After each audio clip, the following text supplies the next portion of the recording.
Allez. On va tester mon intelligence. Allez. Donc, il va me poser des questions dans cette vidéo. Il va me poser des énigmes. Donc, je vais essayer d'y répondre. Franchement. Allez. C'est parti. Rien de plus. On suppose qu'il y a 10 poissons dans un bocal. 2 d'entre eux se sont noyés, 4 d'entre eux sont partis nager ailleurs et 3 d'entre eux sont morts. Combien de poissons reste-t-il dans le bocal? Alors. Donc, sur 5 points, parce qu'il y a 5 questions. Alors. 1. Alors, il y a 10 poissons dans un bocal. 2 d'entre eux se sont noyés. Mais ils sont toujours dans le bocal, donc il y en a 2. 4 d'entre eux sont partis ailleurs. Oui, mais ils sont dans un bocal, mais ils peuvent. Parce que s'ils partent ailleurs, ils peuvent respirer.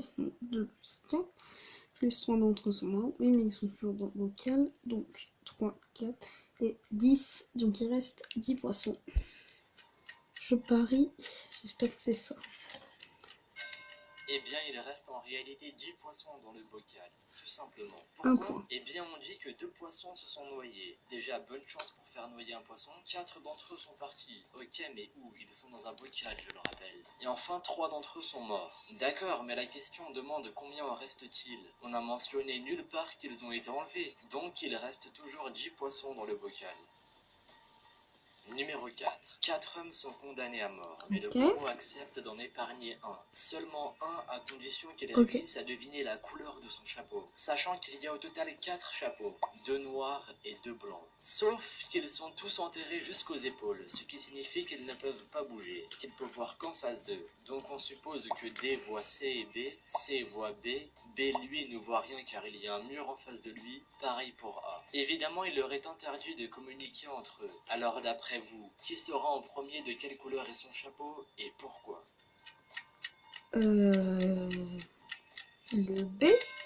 La personne qui devinera en premier la couleur de son chapeau est C. Pourquoi? Ah, Eh oui, bien si faux. B et C avaient la même couleur de chapeau, noir par exemple.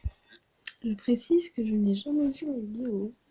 Logiquement, D l'aurait vu et il aurait tout de Bon, suite dit que son chapeau était blanc. Mais puisqu'il garde le silence, C peut alors en déduire que son chapeau est noir, car il voit que B a un chapeau blanc et qu'étant donné qu'il y en a 2 et que D ne dit rien, il peut alors en conclure que son chapeau est noir et se fait épargner.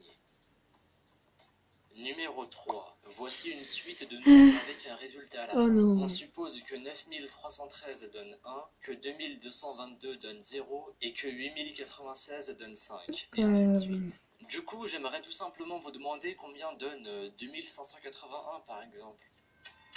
Au pif, 2.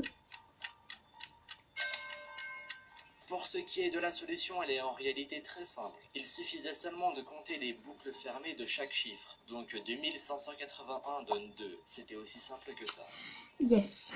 Numéro 2. Un père et son fils ont eu un accident de voiture et sont tous les deux sévèrement blessés. Ils sont alors conduits à 2 hôpitaux différents. Mais lors de l'opération du fils, le chirurgien déclare « Je ne peux pas l'opérer parce que c'est mon fils ». Comment est-ce que cela est possible ?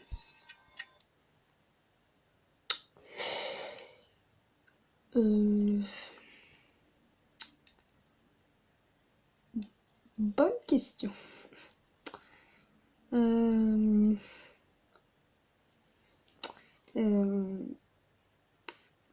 sais pas. Bon. Donc j'ai faux. Parce que je sais pas. Cela est possible parce que le chirurgien est tout simplement la mère du fils. Quoi ?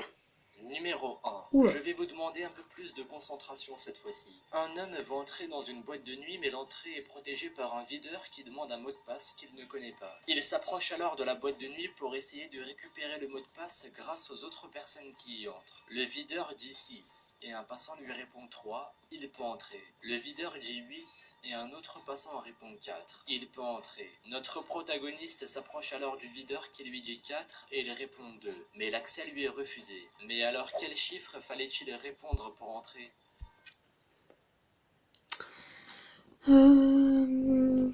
Attends. Un homme va entrer dans la boîte de nuit, mais le videur demande un code pour y accéder. Le videur dit 6 à un homme et l'homme répond 3. 6. 6. Attends, 6. 6. 3 lettres. Oula, attends. 6, un homme répond 3. Il est autorisé à entrer. Le videur dit 8. Un homme, ce dernier répond 4. 8.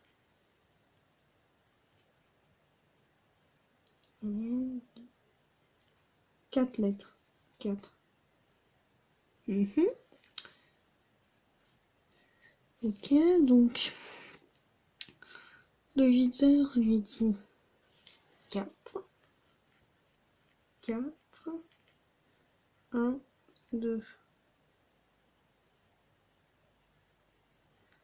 3. Attends.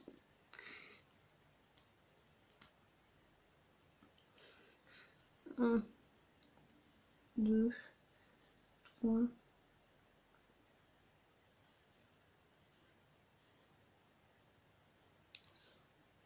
6. Non, bah c'est 6. Je crois que c'est 6.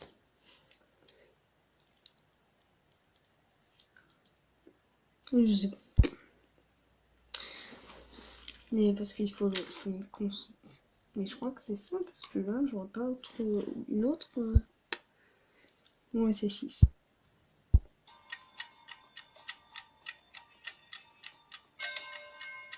Pour entrer dans la boîte de nuit, notre protagoniste devait répondre 6. Pourquoi? Parce qu'il fallait en réalité dire le nombre de lettres qu'il y a dans le chiffre que le videur donne. Dans notre cas, le videur nous a dit 4. Donc il fallait répondre 6 parce qu'il y a 6 lettres dans 4. N'oubliez pas de penser en dehors de la boîte. Merci. Et ben voilà. On s'est fait 3 sur 5. C'est pas mal. Donc, pour en être sûr, donc le 1 c'est 10, le 2 j'ai répondu B, mais c'est C, donc c'est faux. Le 3 j'ai répondu 2, c'est juste. Le 4 j'ai rien mis, je m'en souviens plus de la réponse. Et le 5, alors là le schéma que j'ai fait, il fait toute la page. 6, ok, c'est bon. Donc j'ai vu 3 sur 5. Donc dites-moi dans les commentaires quel énigme vous avez trouvé. Et quant à moi, je vous dis salut!